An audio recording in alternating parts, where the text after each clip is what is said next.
Film ఛాంబర్లో చిన్న నిర్మాతలతో భేటీ అయ్యారు సి కళ్యాణ్. వేతనాలు పెంచితే చిన్న నిర్మాతలకే ఎక్కువ నష్టమని అంటున్నారు నిర్మాతలు. చిన్న నిర్మాతల అభిప్రాయాలు తీసుకుని ఫెడరేషన్ సభ్యులతో చర్చించనున్నారు. చర్చలు కొలిక్కి వస్తే దిల్ రాజును కలవనున్నాయి ఇరు వర్గాలు. చర్చలు కొలిక్కి రాకపోతే దిల్ రాజుకు తమ సమస్యల్ని వివరించనుంది ఫెడరేషన్.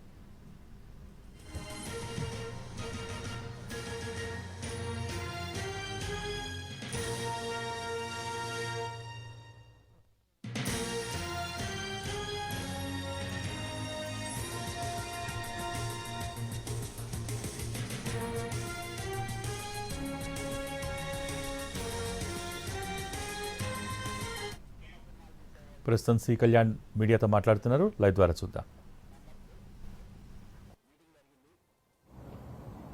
వాళ్ళు ఇనానమస్గా ఒక డెసిషన్ తీసుకొని పత్రికా ముఖంగా మీడియా ముఖంగా అందరికీ తెలియచెప్పని చెప్పారు. చిన్న నిర్మాతలు వాళ్ళ కష్టాలు వాళ్ళు పడుతూ మార్కెటింగ్ లేక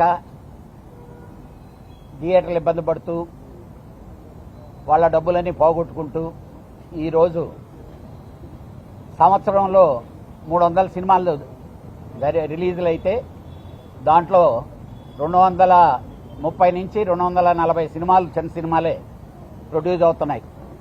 ఈరోజు ఈ చిన్న సినిమాల వల్లనే ఎంప్లాయీస్ చాలామంది ఈరోజు మనుగడలో ఉన్నారు. లేకపోతే ఈ చిన్న సినిమాలో లేకపోతే ఎంప్లాయీస్కి మనుగడ ఉండదు, వర్క్ షార్ట్ ఫాల్ వస్తుంది. వీటన్నింటినీ దృష్టిలో పెట్టుకొని కూడా ఈరోజు ఉండే కష్టానికి నిన్నటిదాకా మేమిచ్చే వేజెస్ కంటే ఒక 25% తగ్గించమని ఈరోజు ఉండే పరిస్థితికి రిక్వెస్ట్ చేయాలి అని చెప్పి డిస్కస్ చేసి నిన్నటిదాకా తీసుకునేదానికి తగ్గించమంటే ఎలాగా అవుతారనేది ఈ క్వశ్చన్లన్నీ అయిన తర్వాత చిన్న సినిమా ఎలాంటి పరిస్థితుల్లో ఒక్క పైసా కూడా వేజెస్ ఇంక్రీజ్ చేసే పరిస్థితిలో లేదని చెప్పి తెలియచెప్పమన్నారు. అలాగే కౌన్సిల్ నుంచి ఛాంబర్ నుంచి ఫెడరేషన్కి లేబర్ కమిషన్ గారికి తెలియచెప్పమన్నారు. అలాగే వీళ్ళు ఏ నెగోషియేషన్స్ చేసి ఛాంబర్ వారు ఏమి చేసినా ఆ అగ్రిమెంట్లో చిన్న సినిమాలకి ఈ వేతనాలు పెంపు వర్తించదు అని క్లియర్గా రాయమన్నారు. వాళ్ళు ఎవరితోనైనా పనిచేసుకోవచ్చు అనేది పెడుతున్నారు, జరగటం లేదు. మొన్నటిదాకా చిన్న సినిమాకి 25% తగ్గించి చేస్తామని చెప్పి అగ్రిమెంట్లో పెట్టి కూడా ఇంప్లిమెంటేషన్ జరగటం లేదు. కాబట్టి మాకు చాలా అసోసియేషన్లు చాలామంది వర్కర్లు రెడీగా ఉన్నారు బాగా పనిచేసేదానికి. వాళ్ళందరితో మేము పనిచేసుకుంటాం, మాకు ఇబ్బంది పెట్టొద్దు అని చెప్పి చెప్పమన్నారు. ఈ ప్రొడ్యూసర్లు అందరి తరఫున నేను చిన్న సినిమాలే, నేను 83 సినిమాలు తీస్తే 55 సినిమాల దాకా నేను చిన్న సినిమాలే తీసా. ఆ చిన్న సినిమాలకి ప్రతినిధిగా మా నిర్మాతలందరి తరఫున ఒకే వాయిస్గా, ఎందుకనంటే ఇదే శ్రీనివాసరావు గారు క్లియర్గా చెప్పారు. ఆయన ఇప్పుడు 7 సినిమాలు అండర్ పొజిషన్లో ఉన్నాయి, ఇదే చిన్న సినిమాలే. ఏం పడుతున్నాం అనేది ఒక్కొక్కరు చెప్తా ఉంటే, అంటే డబ్బులు పోగొట్టుకునేవాడు ఇక్కడికి వచ్చి పోగొట్టుకుని వెళ్ళిపోతున్నాడు తప్పితే కంటిన్యూ అవ్వలేకపోతున్నాడు. ఈరోజు మా మెంబర్లు ఇన్ని వేల మంది ఉండి కూడా మాకేంటంటే మీటింగ్ అనే లోపల వాడు సినిమా తీసి డబ్బులు పోగొట్టుకుని ఆ ఒళ్ళు నొప్పులు ఆ కాళ్ళ నొప్పులతో ఉన్నాడు తప్పితే పరిస్థితి ఈ విధంగా ఉంది. దయచేసి అర్థం చేసుకోమని చెప్పండి. అగ్రిమెంట్లో మాత్రం ఇది క్లియర్గా ఉండాలని చెప్పి మాత్రం చెప్పారు. ఇమీడియట్గా మళ్ళీ కౌన్సిల్ మళ్ళీ రేపు కానీ ఎల్లుండి కానీ మీటింగ్ మాట్లాడి అలాంటి మాకేదన్నా ప్రెజర్స్ కానీ వర్తింపజేసే పని అయితే ఆందోళన చేసైనా మా చిన్న సినిమాలని మా కేటగిరీ కిందనే చేసుకుంటాము. వాళ్ళ పెద్ద సినిమాలు వాళ్ళ ఇష్ట ప్రకారం పెంచేసుకొని మా మీద రుద్దకూడదు అనేది మాత్రం ఘంటాపదంగా చెప్తున్నారండి. ఇది ఏకగ్రీవంగా మేము తీసుకున్న తీర్మానం. దీన్ని అంటే చిన్న సినిమాకే అనేది బడ్జెట్ ఈరోజు చిన్న సినిమా తీయాలంటే 4 కోట్ల నుంచి 5 కోట్లు ఓన్లీ ఈరోజు వీళ్ళు చెప్పి ఈ రోజుకి మేము కడుతుండే వేజెస్ ఇస్తేనే 4 కోట్లు 5 కోట్లు అవ్వటం లేదు. పెద్ద సినిమా అంటే రిలీజ్ అయిన తర్వాత పెద్ద సినిమా వేరండి, అది చిన్న సినిమా పెద్ద సినిమా అనేది ఎవరికైనా తెలిసిపోద్ది. ప్రొడ్యూసర్ దగ్గర నుంచి అండర్టేకింగ్ తీసుకోమనండి, రియల్గా ఆడు ఖర్చు పెట్టి చేస్తే అంతే. ఇప్పుడు దాన్ని బట్టే అర్థమైపోద్ది కదండి, ఆ పని చేసేవాడికి అర్థమైపోద్ది కదా చిన్న సినిమానా పెద్ద సినిమానా. పని చేసేదానికి చాలామంది ఉన్నారండి, చేయనివ్వటం లేదు. చేసేదానికి వర్కర్లు చాలా మంది ఉన్నారు పని లేక. ఇప్పుడు చిన్న సినిమాలకు సమయం వచ్చేస్తుందా ఈ రోజు నుంచి చేసుకోవచ్చు? ఎవరు వాళ్ళు పైసా పెంచి ఇచ్చేది లేదు. ఎవరు చేసుకోగలిగినా వాళ్ళు సినిమా షూటింగ్ చేసుకోవచ్చు. ఈ రేపు నుంచి షూటింగ్ చేసుకోవచ్చు, ఇప్పుడు నుంచే చేసుకోవచ్చు.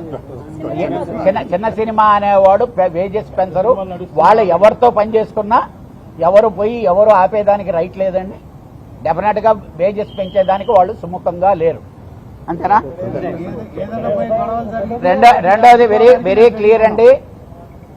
ఆల్రెడీ హైదరాబాద్ ఫెడరేషన్ అని చెప్పి తెలంగాణ ఫెడరేషన్ వాళ్ళు ఫార్వర్డ్ అయ్యి వచ్చారు మా కౌన్సిల్కి. దీనికి చిన్న సినిమాలకు మేము అండగా ఉంటాం సార్, పెద్ద సినిమాలకైనా మేము పనిచేస్తాం. మీరు ఏ సిస్టంలో మాకు రెమ్యునరేషన్స్ ఇస్తే ఆ సిస్టమ్ పనిచేస్తామని చెప్పి వస్తున్నారు.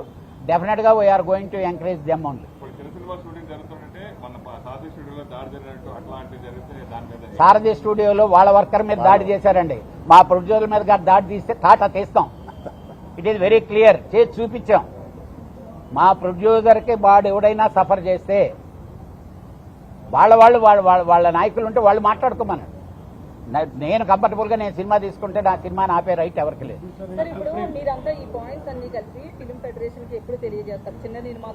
ఛాంబర్ మాకు సిస్టమ్ ఉంటుందండి. కౌన్సిల్ నుంచి ఛాంబర్కి వెళ్ళొద్ది. ఛాంబర్ వాళ్ళు వాళ్ళకి ఇన్ఫార్మ్ చేస్తారు. అందుకనే బిఫోర్గా మీకు చెప్పి ఆ రిప్రజెంటేషన్ మేము ఇస్తున్నాం. వాళ్ళు